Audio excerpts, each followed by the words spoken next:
it's May, so may the Force be with you. We are Chilling with Popcorn. I'm Charlie, this is Stevie, and welcome to another Bad Movie Monday. So, you were supposed to introduce me as Jedi Master Stevie. You didn't tell me that! I know, but you should have. Okay, I want to do a little bit of a disclaimer before this big one. Disclaimer. Big disclaimer. A little bit of prepared note here because I know what Star Wars fans are like. Being one myself, but I'm not one of these militant ones that basically wants to go and hate on things. This video is just about opinion. There's so multiple generations of Star Wars fans out there right now. What we are saying is opinion. We're not doing it to be trolled or anything like that because we do know that there are a minority that seems to be more vocal than the majority that will literally troll on people because I have been called myself, how can you call yourself a Star Wars fan if you do not like this? If you like Star Wars, doesn't matter what area it is, don't troll on people, it's bad, and that's the reason why it's not nice. It's a bad thing to do, and especially to the actors and anyone that's involved with this. Think of what we would have had, especially the trolls ruined a lot of people's careers. That being said, that's my disclaimer. This is opinion. You're entitled to your opinion, and it's entertainment. So, to quote the dude from The Big Lebowski, it's just your opinion, man. This is ours. So, we chose Star Wars Episode VII. We rewatched it. There's a reason behind this. It's because it's my least favorite of the Star Wars movies. So, not necessarily a bad movie, but it is a bad movie. And I just want to pick up a few little things. And we'll discuss them. So you're going to be talking more in this one because you're a bigger Star Wars fan than I am. Okay, initially the first thing that got me about it was the Starkiller base. That's on the first viewing. Even I can see it's a bigger, better Death Star. Yeah, it's like couldn't get it right in A New Hope, in Return of the Jedi. So what do they do? Of course, the First Order goes back to a third Death Star, a Starkiller base. But it's still easily destroyed. That's isn't it? It's still by a little band destroyed. Of rogues with rogue fighters with it's another one of those, But that's not so much the worst thing about it. It's Starkiller was the original name of Skywalker, the adventures of Luke Starkiller, the Journals of the Wills. So that's the one thing that I was like, it's like a biggest wink to the camera than the James Bond in Die Another Day, where he goes, "This is your watch. I believe it is your 20th." That's the character names. This is one thing that's always got me about the sequel trilogy, is the character names. Yeah. They're not as memorable. I can remember names of background Jedi from Attack of the Clones, Revenge of the Sith. You can remember characters' background from Phantom Menace, which at the time, a lot of people were hating on. And but you can remember more of the characters from those ones than you can the new ones. Yeah. The performance and everything, the actors, the characters. Before we'll go to the characters in a minute. Yeah. Now, Ghostbusters Afterlife. The new characters, the Spanglers, you see them on screen, then you introduce the OGs, the legacy characters, and right at the end. But they hinted it for the film with Dan Aykroyd, Ray Stantz, and Annie Potts. But when they come in, they're just welcomed, but they don't overpower the movie. No, they don't. It's not like the movie gets better because they're in it. It's like, they're in it, but you're still loving the original characters. Yeah. You find that when you're watching, especially rewatching, and it does come more, especially after watching Ghostbusters Afterlife and Ghostbusters Frozen Empire, where legacy characters work perfectly. It kind of shows the shortcomings with Star Wars sequels. Now, I just want to point out that Rian Johnson's Episode VIII, The Last Jedi, is my favourite one of these ones. So I'm not hating on the sequel trilogy. No. Because I think Rian Johnson... Well, you're not really hating on it anyway. No, but I know people see it as. Yeah. And I think Episode 9 was a great feel-good movie in the same sense that Return of the Jedi is. It had the whole nostalgia trip. But J.J. Abrams' Episode 7, which did respectable money, it did over $2 billion in the worldwide box office, it just lacks the things, and the characters there are not as enjoyable. No. So that, Rey, Finn, Poe, they're not as engaging as Luke, Han, and Leia. So when you see the Millennium Falcon turns up, it's like, it's a nod to the camera, Millennium Falcon. Yeah. Han Solo and Chewie on the Falcon. Yeah. It suddenly gets better. And the moment where General Leia Organa, she's general in this movie. She's general. But she quotes Max von Sydow's character. Yeah. She may be a general, but she'll always be a princess. Yeah. And there's another quote, isn't there, somewhere where someone says princesses? Yeah, Princesses. a 3PO, they always calls a princess at least twice or once or twice in the movie. But it goes to showcase BB-8. It was the new R2 when you got perfectly great R2 and 3PO. Yeah, but I think that's because R2 is not really in this one as much. No, but the R2 and 3PO are hardly in these movies. You got Yeah. Dio, you got Dio's in N9. Dio's a good character. It was BB-8. Sorry, BB-8. BB-8 is a good character. Yeah. And I really, but of the new droids that we've introduced, I did prefer Dio in episode 9. It's JJ gave the fans what they wanted. They basically wanted A New Hope, but repackaged. And what do you get? They even comment on this in the Jay and Silent Bob reboot, where Brody, when he's talking to Jay and Silent Bob, asking him what, this whole watch Jay and Silent Bob reboot, really good Kevin Smith movie, and they basically discuss it, episode 7 versus episode 4, and like I said, this is not hating on it. I mean, this just great performances, great characters. Eventually, in 8 and 9, I mean, like I said, and I did like episode 9, which would have been the easy one to shoot on because a lot of people say shoot. I'm using a wrestling term here. It'd be the easiest one to do because a lot of people didn't like episode 9 and whined about it.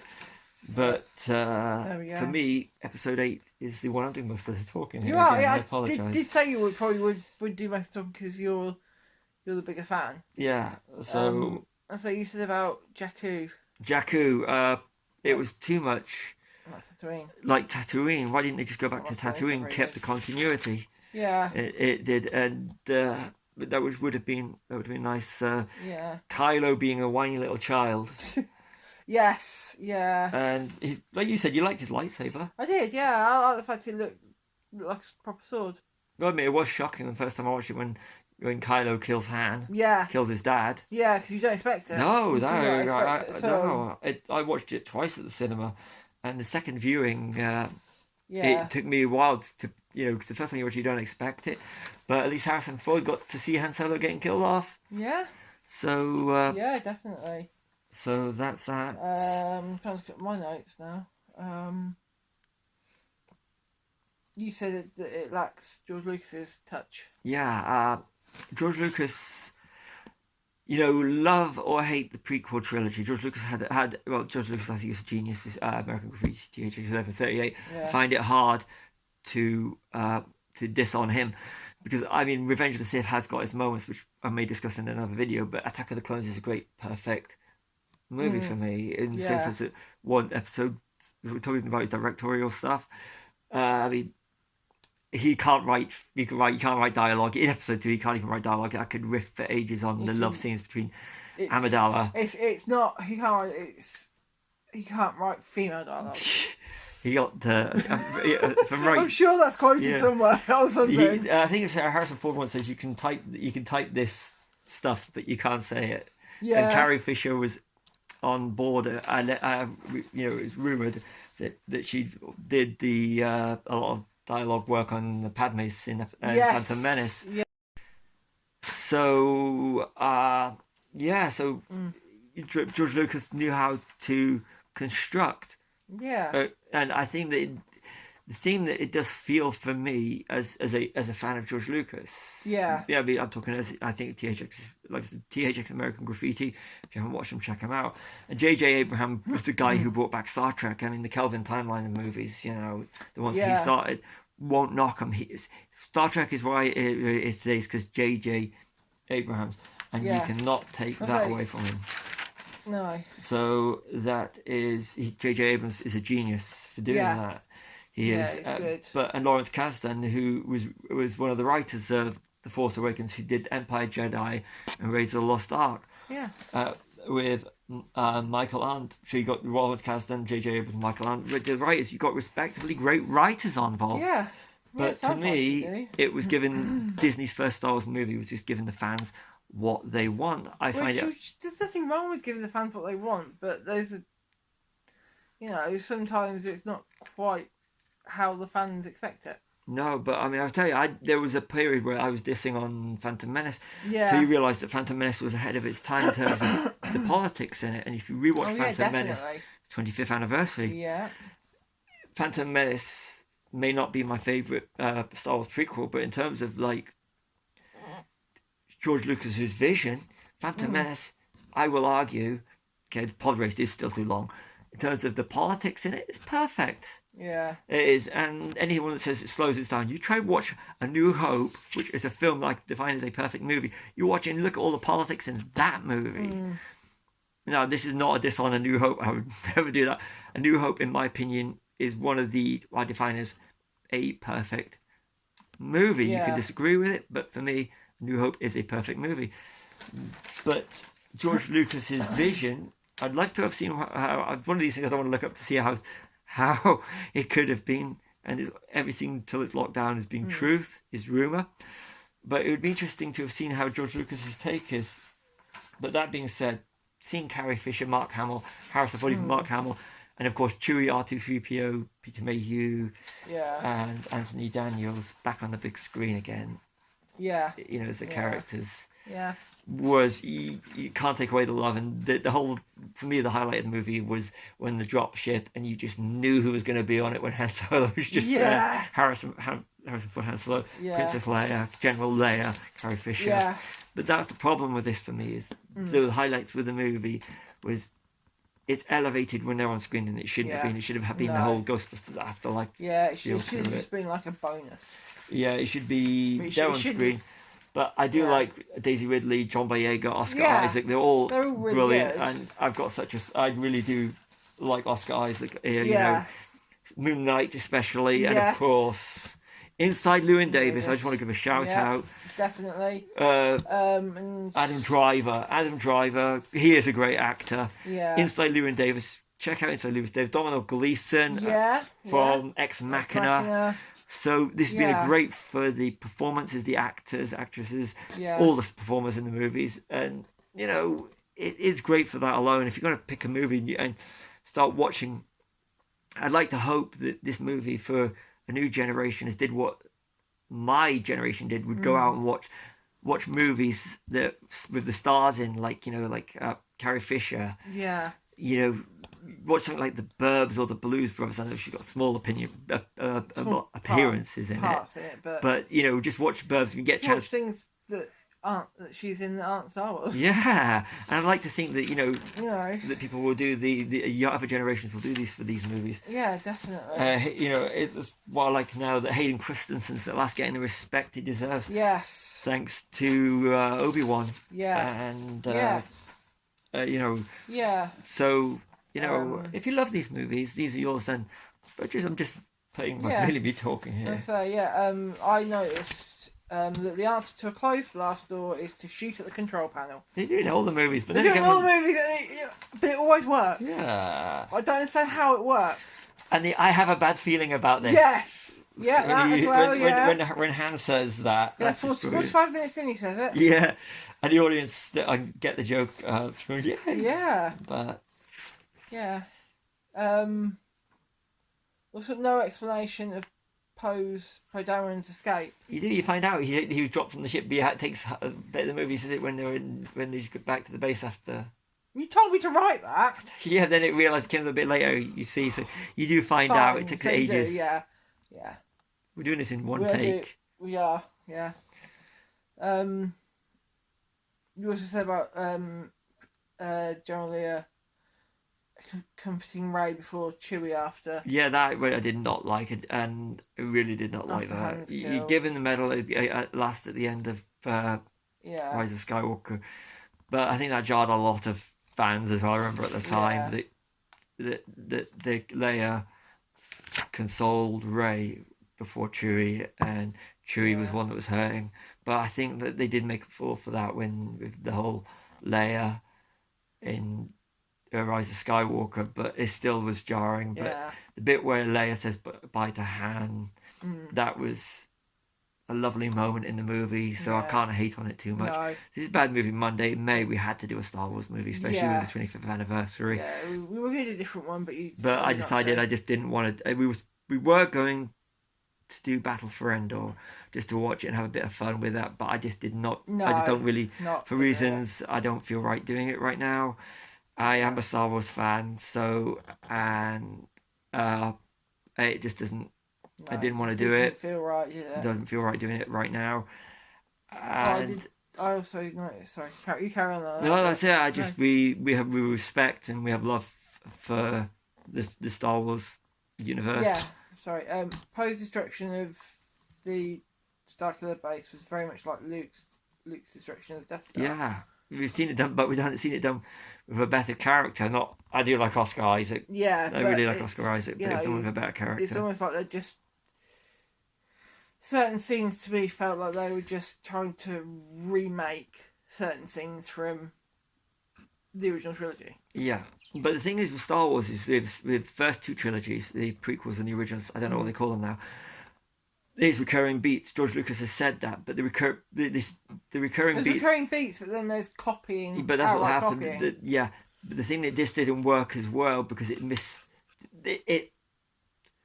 Episode 7 lacks the George Lucas touch. It does. And I know they would have followed similar beats in George Lucas sequel trilogy, but no one can do Star Wars movies. Yeah. Like George Lucas can. But that being said, Dave Filoni and Jon Favreau have, Dave Filoni was a protege of George Lucas. Yeah. With the Clone Wars, they've managed to do in TV. Bad Batch. And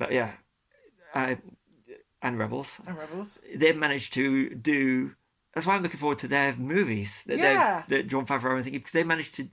They know what they've got the heart of George Lucas and they've managed to convert it into TV. And I'm looking forward to Dave Filoni and Jon Favreau's Star Wars movie efforts. I think they are going to be superb and have the George Lucas feel. Definitely. They are. So this is not hating on sequels. No. But yeah, because I remember saying to you when we were watching 7, help me, Dave Filoni, you are our only hope. And of course, Jon Favreau from Mandalorian. So those two are showrunners, and what I'm looking forward to their movies. Yeah. And this is not biased because or anything, but I just do believe that they've managed to do with TV what has I don't want to say it's been pulled off as well because I like episodes 8 and 9. Yeah. But they've captured more of the magic. Yeah. Than what episode 7 has. But like I said, I do love 8 and 9 as movies. So after much of talking on this one, you're not really a Star Wars fan as much as me. No, I'm not. I mean, I do like Star Wars, the films and everything, but I'm just not as. I didn't grow up. I'm a bit younger than you, so I didn't grow up with them, did I? Like you did. So I'm gonna just say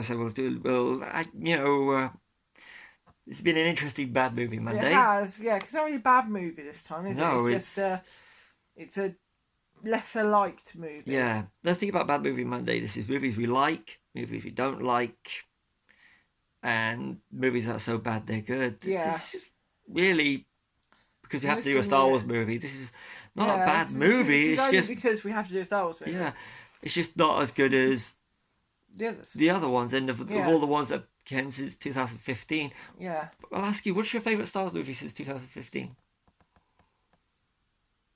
I don't know. Episode 8, I think I like Ryan Johnson, the fact that they could have compromised a few. When General Leia's sucked from the spaceship, Yes, they could have done that, and they didn't. But they released the version which should have been released and which was always going to be released. Yeah. And because they had all of Carrie Fisher's performance. Yes. So there was none. I liked what they managed to do with footage for episode 9. Yeah. I think it's a great feel-good movie. Yeah. But for the Skywalker movies, episode 8 for me, it would go 8 and 9. I did like Solo: A Star Wars Story. I thought it was really enjoyable. As well. And Rogue One. Rogue One was I love good. the ending of Rogue One. It's probably one of the most watched scenes since.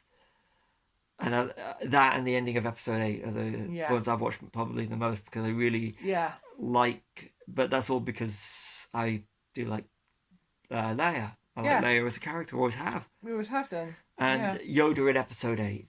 I really loved it. Yoda in episode 8. That hit me in the feels. Proper. So, but it was OG Yoda. Yeah. Wasn't it? And I know we're talking about episode 7. I know that Canto Bite, the Casino Planet, that took a lot of flack, but I do like that. Yeah, it needed it. You did in that point of the film. Yeah. It was, but that's why we're not doing episode 8. We didn't do episode 9. We chose episode 7. It's the weaker one, but so that's the reason. Yeah. You'll have your opinion. This is ours. Definitely, yeah. Yeah, everyone has opinions, and don't hate us because you don't agree with our opinion. Yeah, so that's been our Star Wars movie for May. Yes. You won't find any more Star Wars movies this year. No. We'll probably wait till May next year before we touch another one. But we probably won't do it as a bad movie minute. We'll just do it as a rewatch review or something. Yeah, we're not going to do episode 7 again. No. No, we set up pieces for this bad movie Monday, but that's just been our opinion. Couldn't we have to do one in May? Yeah, we do. But so, yeah, I'm Stevie. I'm Charlie. We are Chewing Popcorn. Like and subscribe.